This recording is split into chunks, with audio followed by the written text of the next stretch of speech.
오늘 우리에게 주실 하나님의 말씀은 누가복음 24장 13절에서 35절까지 말씀입니다. 제가 한 절, 여러분이 한 절 교독하겠습니다. 그날에 그들 중 둘이 예루살렘에 25里되는 엠마오라 하는 마을로 가면서 이 모든 일을 서로 이야기하더라. 그들이 서로 이야기하며 문의할 때에 예수께서 가까이 이르러 그들과 동행하시나 그들은 눈이 갈려져서 그 일을 알지 못하는 걸 예수께서 이르시되 너희가 길 가면서 서로 주고받고 하는 이야기가 무엇이냐 하시니 두 사람이 슬픈 빛을 띠고 머물러 서더라.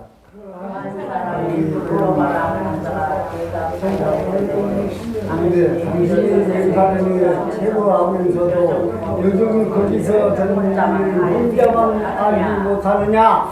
이르시되 무슨 일이냐 이르되 나사렛 예수의 일이니 그는 하나님과 모든 백성 앞에서 말과 일에 능하신 선지자이거늘 우리 대제사장들과 갈릴리 사형 판결에 넘겨주어 십자가에 못 박았느냐. 우리는 이 사람이 이스라엘을 속량할 자라고 바랐노라. 이뿐 아니라 이 일이 일어난 지가 사흘째요. 또한 우리 어떤 일에 우리로 놀라게 하였으니 그들이 새벽에 무덤에 갔다가 그의 시체는 보지 못하고 와서 그가 살아나셨다 하는 천사들의 나타남을 보았다 함이라. 또 우리와 함께 한 자 중에 두어 사람이 무덤에 가 과연 여자들이 말한 바와 같은 걸 보았으나 예수는 보지 못하느냐 하거든. 이르시되 미련하고 선지자들이 말한 모든 것을 마음에 더디 믿는 자들이여 그리스도가 이런 고난을 받고 자기의 영광에 들어가야 할 것이 아니냐 하시고 이에 모세와 모든 선지자의 글로 시작하여 모든 성경에 쓴 바 자기에 관한 것을 자세히 설명하시니라. 우리 가는 마음에 가까이 있는 예수는 더 같이 하시니 그들이 강권하여 이르되 우리와 함께 유하사이다. 때가 저물어 가고 날이 이미 기울었나이다 하니 이에 그들과 함께 유하러 들어가시니라. 그들과 함께 음식 잡수실 때에 떡을 가지사 축사하시고 떼어 그들에게 주시니 그들의 눈이 밝아져 그인 줄 알아보더니 예수는 그들에게 보이지 아니하시는지라. 그들이 서로 말하되 길에서 우리에게 말씀하시고 우리에게 성경을 풀어 주실 때에 우리 속에서 마음이 뜨겁지 아니하더냐 하고 곧 그때에 일어나 예루살렘에 돌아가 보니 11 제자 및 그들과 함께한 자들이 모여 있어 말하기를 시몬에게 모이셨다 하는지라. 우리 35절 다 같이 읽겠습니다. 두 사람도 길에서 된 일과 예수께서 떡을 떼심으로 자기들에게 알려주신 것을 말하더라. 아멘. 오늘 부활절을 맞이하여서 여기 모인 저와 여러분 모두에게 부활의 은혜와 부활의 축복이 가득 넘치기를 주님의 이름으로 축복합니다. 아멘. 예수님께서 다시 살아나셨습니다. 할렐루야. 아멘. 제가 예수님이 다시 살아나셨습니다 하면은 우리의 심령이 갑자기 가슴이 쿵쾅쿵쾅 뛰면서 기뻐하고 즐거웠으면 좋겠는데 예수님이 이런 말씀 하셨어요. 피리를 불어도 춤추지 않고 그리고 슬피 울어도 가슴을 치지 않는다 말하고 있어요. 우리의 심령이 너무나 메말라 있다면 정말 이 시간에 그 심령이 뜨거워지고 그 심령의 놀라운 은혜가 충만히 넘치기를 소망합니다. 아멘. 오늘 본문에 보면 참 이상한 장면이 나오죠. 예수님께서 분명히 부활했다는 말을 들었는데 그리고 그것을 가장 가까이에서 들었는데 제자들이 오히려 더 슬퍼해요. 슬픈 기색을 갖추고 있어요. 오히려 그들은 예루살렘을 떠나고 있습니다. 지금 엠마오로 가고 있습니다. 그런데 이것이 우리의 이야기일 수도 있어요. 영국 해협을 수영한 사람이 있어요. 해협을 다 완주했던 수영한 사람이 있는데요. 이 사람이 남자도 아니고 여자예요. 그 이름이 누구냐면 최초의 영국 해협을 왕복한 프로렌스 체득이라는 여성입니다. 근데 이 여성이 캘리포니아 그 해변에서 카타리나 섬까지 35km나 되는 그 거리를 도전해요. 수영으로. 수영을 하면서 먹지도 않고 마시지도 않고 쉬지도 않고 끊임없이 16시간을 수영해 가는 그 거리를 지금 도전하고 있습니다. 그녀는 체력과 싸워야 됐어요. 그리고 차가운 물, 거기에 싸워야 됐고, 무엇보다도 고독과 싸워야 됐어요. 자기 혼자. 인간의 한계를 뛰어넘는 그러한 일들을 지금 감당하고 있는 거예요. 그렇게 계속 몇 킬로 갔냐면 15km를 갑니다. 15km를 가는데 그녀가 포기하고 싶다는 생각이 든 거예요. 이제 1km밖에 남지 않았습니다. 배를 타고 가는 사람들이 힘내라고, 이제 얼마 안 남았다고, 1km만 가면 된다라고 그렇게 외쳤어요. 근데 그녀는 포기하고 말았습니다.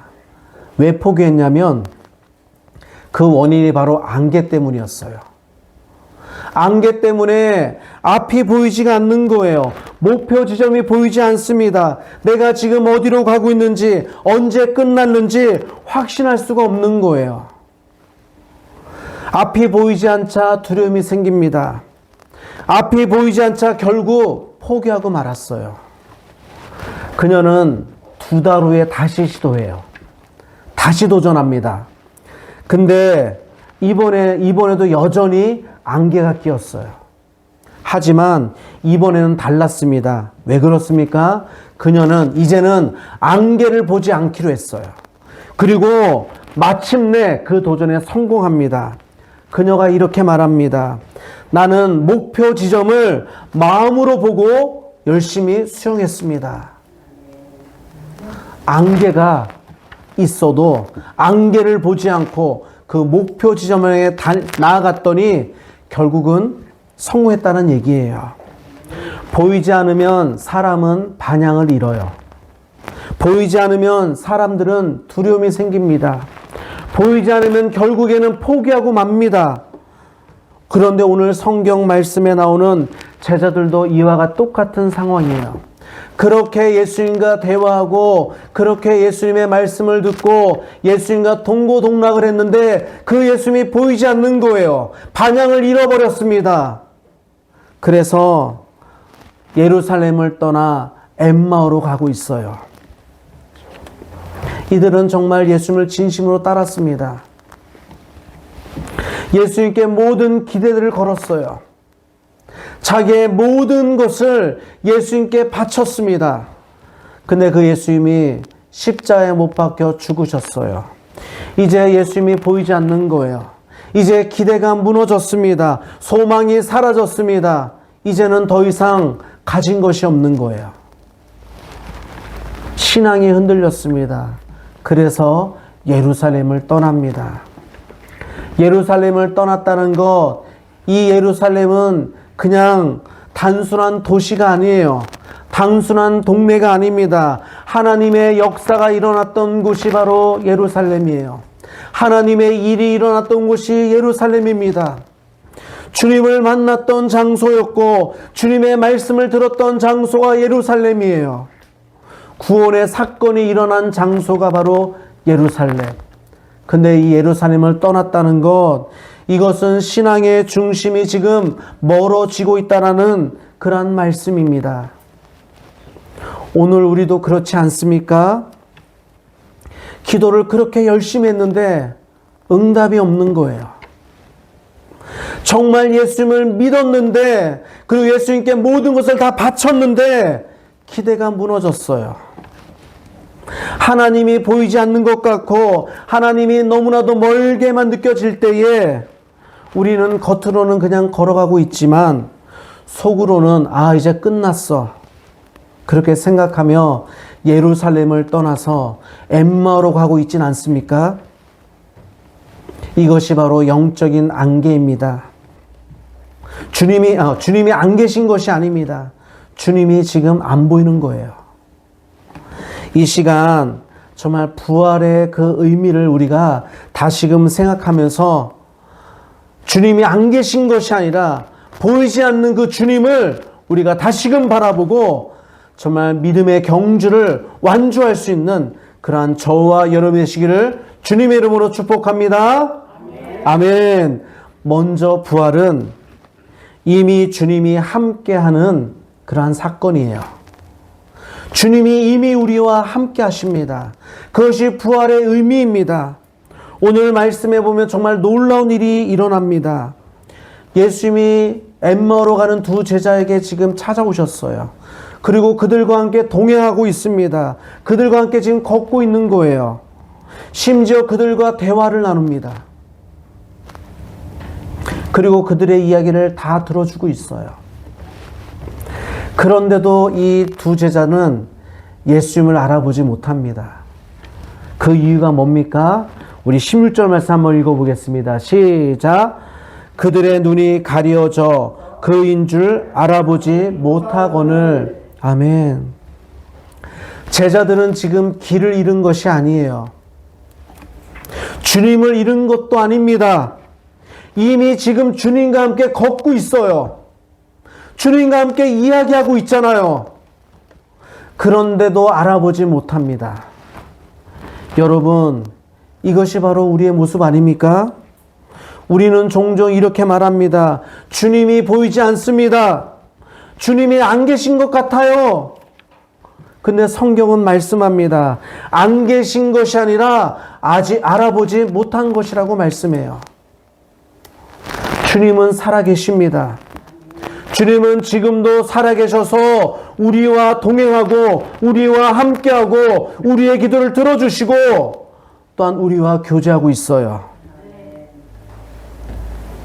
수영 선수였던 이 체드윅, 이 여자와 제자의 결정적인 차이가 하나 있어요.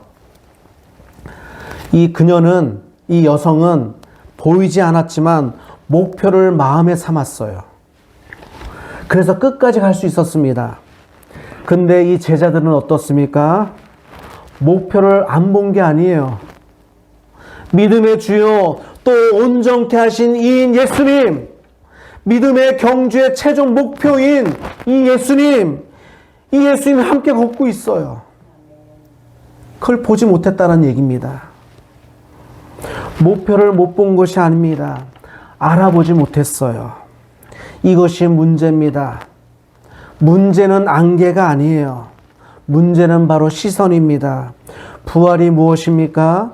단순히 예수님이 다시 살아나셨습니다. 이런 과거의 사건이 아니라 부활은 지금도 우리와 함께 계신다는 현재의 선언입니다. 이것이 바로 부활의 의미입니다. 죽음을 이기시고 죄와 사망을 이기시고 부활하신 주님이 승천하실 때에 제자들에게 하신 말씀입니다. 우리 마태복음 28장 20절 말씀 함께 읽어보겠습니다. 시작. 내가 너희에게 분부한 모든 것을 가르쳐 지키게 하라. 볼지어다 내가 세상 끝날까지 너희와 항상 함께 있으리라 하시니라. 아멘. 우리는 왜 이 말씀을 기억하지 못하는 걸까요? 볼지어다 내가 세상 끝날까지 너희와 항상 함께 있으리라. 주님이 약속하셨다면 그 약속은 분명한 거예요. 지금도 주님은 나와 함께하고 있습니다. 함께하고 있는 주님을 우리가 보지 못할 뿐이에요. 죄로 죽었던 우리가 예수님과 함께 살아나서 예수님과 함께 동행하고 예수님과 함께 의인으로 살아가는 그러한 삶, 그러한 인생이 되었음을 선포하는 시간이 바로 부활이에요. 우리가 절망 가운데 있을 때에도, 우리가 포기하고 있을 때에도, 우리가 슬퍼해서 어찌할 바를 몰라 그렇게 슬픈 기색을 띠며 엠마오로 간다 할지라도 주님은 이미 우리와 함께 계시고 우리와 동행하시고 우리와 걷고 있음을 우리가 믿으시고 소망 중에 거할 수 있는 그러한 저와 여러분의 시기를 주님의 이름으로 축복합니다. 아멘. 두 번째로 부활은 말씀을 통해서 마음이 열리는 사건입니다. 예수님은 곧바로 자기 자신을 드러내지 않았어요. 제자들과 동행하고 있는데 그 긴 시간 동안 지금 낮에 만난 걸로 추측이 됩니다. 낮에 만났어요. 근데 저녁 될 때까지 이야기를 나눕니다. 그럼에도 불구하고 나야! 라고 말씀하지 않았어요. 참 인내심이 대단하십니다. 우리 주님은. 저 같으면 바로 나야! 내가 지금 부활했어! 이렇게 말할 터인데 제자들이 그러지 않았어요. 나야! 라고 말하지 않았습니다. 그리고 제자들의 말을 들어줘요. 그리고 제자들의 말을 들어보니까 제자들이 이렇게 말합니다. 그 예수님이 하신 그 말과 일이 정말 하나님과 백성 앞에서 말과 일이 능한 선지자로 알고 있는 거예요. 이스라엘을 속량할 자라고 알고 있어요.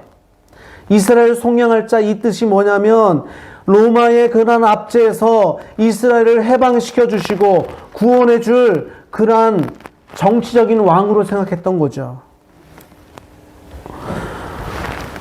그러나 예수님이 추구하는 길은 다르잖아요. 제자들은 예수님이 종교 지도자들의 모함을 받아서 십자가에 죽은 줄만 알고 있어요. 인류를 구원하시려는 그 하나님의 뜻에 따라서 예수님 스스로 고난당하셨다는 사실을 이들은 모르고 있는 거예요. 그저 대제사장들과 서기관들과 종교 지도자들에게 모함받아서 십자가에 죽임당했다고 그렇게만 알고 있습니다. 심지어 이들은 빈 무덤 이야기를 들었어요. 무덤이 비어있다는 이 말을 듣고도, 그리고 사흘이나 지났는데도 불구하고 여전히 비어있다는 이 말을 들었다면 예수님께서 하신 말씀을 기억해야 될 텐데 이들은 예수님의 말씀을 기억하지 못해요. 내가 고난받아 십자가에 죽고 3일 만에 다시 살아나리라, 이 말씀을 한 번만 한 게 아니에요. 여러 번 했습니다. 적어도 3번 이상 제자들에게 말씀했어요.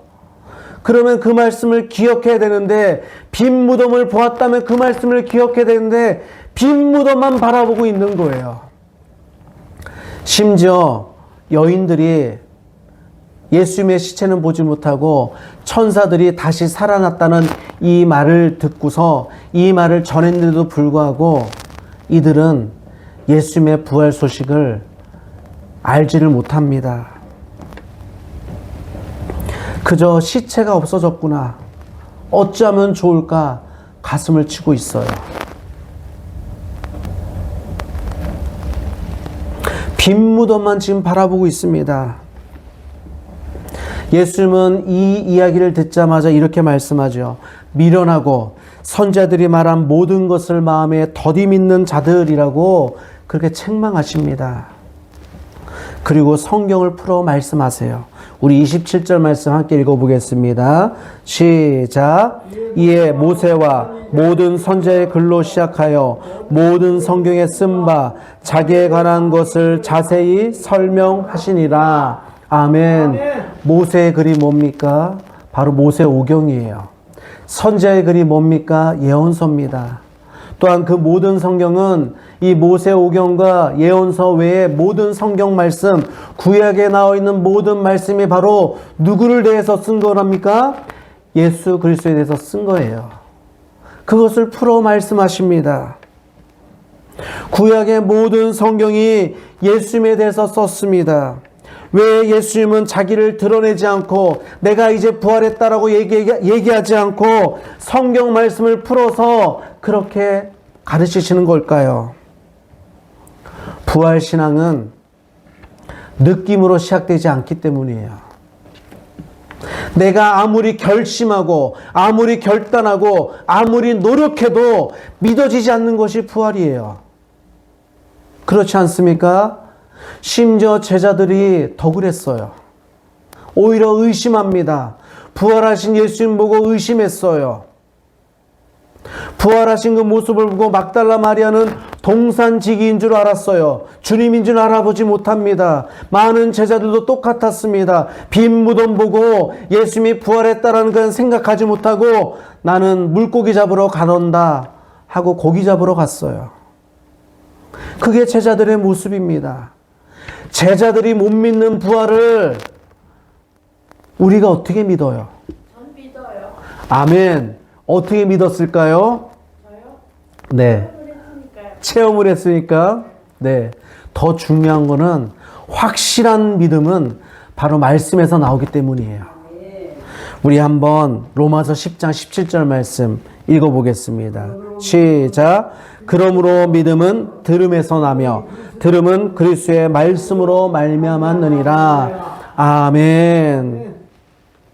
빈 무덤을 보여주어도 천사가 나타나서 예수님이 다시 살아나셨다라고 말을 해도 믿지 못하는 것이 부활입니다. 하지만 믿음은 들음에서 나고 들음은 그리스도의 말씀으로 말미암았느니라. 이 말씀으로 말미암아 믿음이 시작되는 거예요. 이 말씀으로 말미암아 부활이 믿겨지는 겁니다. 제자들이 나중에 이렇게 고백하죠. 우리 32절 말씀 읽어볼까요? 시작. 그들이 서로 말하되 집에서 우리에게 말씀하시고 우리에게 성경을 풀어주실 때에 우리 속에서 마음이 뜨겁지 아니하더냐 하시고. 아멘. 주님이 말씀하시고 주님이 우리에게 성경을 풀어주실 때에 마음이 뜨겁지 아니하더냐. 이것이 바로 부활을 믿게 되는 증거예요. 부활은 말씀이 우리의 마음에 들어올 때에 그때 비로소 열리는 거예요. 단순히 부활은 죽은 사람이 살아난 사건이 아닙니다. 부활은 죽어있던 우리의 마음이, 죽어있던 우리의 이해가 살아나는 사건이 바로 부활이에요. 믿겨지지 않는 것이 말씀을 통해서 믿겨지는 거예요. 정말 식었던 마음이 말씀을 통해서 뜨거워지는 사건, 이것이 바로 부활의 사건입니다. 십자가를 실패로 보았던 그 눈에서 구원이 보이기 시작하는 거예요. 십자가는 바로 구원이고, 십자가는 바로 하나님의 지혜이고, 십자가는 바로 하나님의 능력입니다. 이것을 다시금 제대로 바라보는 것, 이것이 바로 부활의 능력입니다. 절망으로 해석했던 그러한 인생이 하나님의 이야기로 해석되는 것, 이것이 바로 부활이고, 이것이 말씀을 통해서만 들어지는 그러한 부활의 능력임을 믿으시기 바랍니다. 아멘. 세 번째로 부활은 이미 계신 주님이 비로소 보이는 사건이에요. 우리 결정적인 순간이 옵니다. 날이 저물었습니다. 해가 기울었어요. 예수님은 그냥 가던 길을 가려고 하는데 두 제자가 붙잡습니다. 이제 해도 기울었으니 저녁이 되었으니 우리와 함께 밥을 먹자고, 식사를 하자고. 그래서 예수님이 뭐예요? 떡을 떼시고 그들에게 줍니다. 그 순간에 그들의 눈이 열린 거예요. 그리고 말합니다. 아, 주님이시군요. 그때 주님은 온데간데 없어지고 사라집니다. 아, 주님이시군요. 나와 함께 동행하며 나와 함께 길을 걷고 나의 말을 들어주시고 또한 나에게 말씀을 주신 그분이 바로 주님이시군요. 그때 돼서야 비로소 보는 거예요. 여기서 가장 중요한 진리가 나옵니다. 예수님은 그때 처음 나타난 것이 아니잖아요. 이미 예수님은 함께 계셨습니다. 함께 계셨어요. 그런데 그때 보인 거예요. 함께 이미 계셨는데.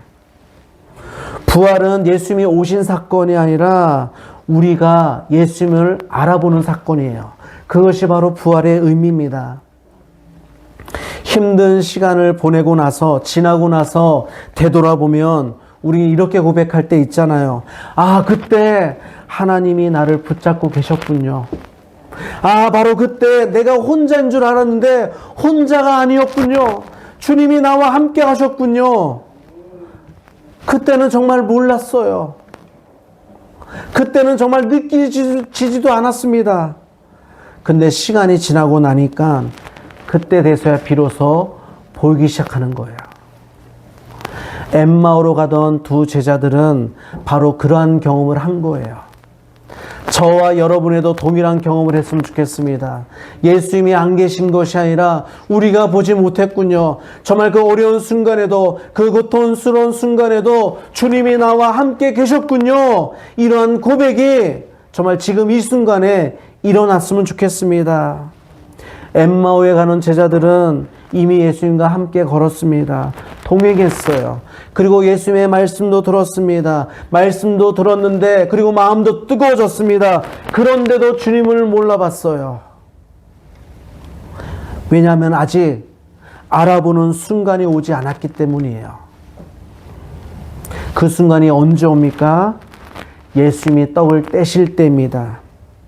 예수님이 떡을 떼실 때 그 전까지 같이 있었던 그 예수님이 보이기 시작한 거예요.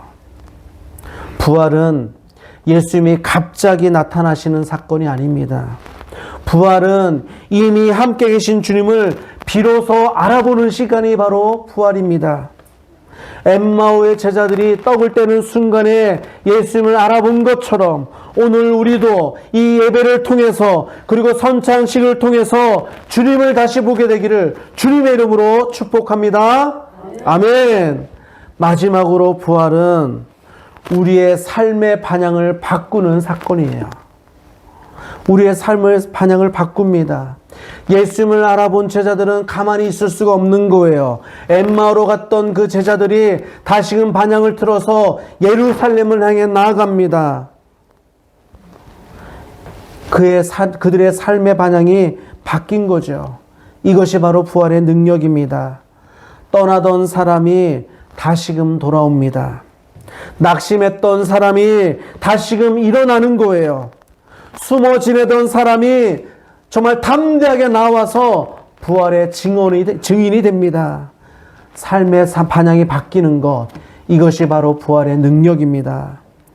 사랑하는 성도 여러분, 부활은 단순한 사건이 아닙니다. 방향이 바뀌는 사건이에요. 하나님을 떠났던 사람에서 주님께로 돌아오는 사건입니다. 낙심하던 길이 소망의 길이 됩니다. 자기 중심의 삶에서 하나님 중심의 삶으로 바뀌는 거예요. 이것이 바로 부활입니다. 사랑하는 성도 여러분, 오늘 말씀을 통해서 한 가지 질문을 드리고 싶습니다. 지금 여러분은 어디로 가고 있습니까? 하느님 나라로 가고 있습니다. 아멘. 아멘. 엠마로 가고 있습니까? 아니면 예루살렘으로 올라가고 있습니까? 혹시 낙심 가운데 있습니까? 아니면 신앙이 지금 식어져 있습니까? 아니면 마음이 묻어져 있습니까? 그렇다면 오늘 이 부활절에 다시금 방향을 틀어서 예루살렘으로, 저 큰 하나님 나라를 향해서 나아갈 수 있는 그러한 우리의 모습이 되었으면 좋겠습니다. 예수님은 지금도 살아계셔서 우리 곁에 계십니다. 말씀으로 우리를 깨우쳐 주고 계십니다. 부활은 과거의 사건이 아니라 지금 우리의 삶을 바꾸는 그러한 사건입니다. 이 시간 우리가 주님 앞에 나아갔으면 좋겠습니다. 아직도 주님께 돌아오지 못한 분이 있다면 이 시간, 바로 오늘이 그날이 되기를 소망합니다. 이미 믿는 성도들 할지라도 다시 주님께로 방향을 틀어서 정말 나의 주 나의 하나님, 믿음의 주여 온전케 하신 이인 예수 그리스도를 바라보며 앞으로 전진해 나아갈 수 있는 그러한 저와 여러분의 시기를 주님의 이름으로 축복합니다. 아멘.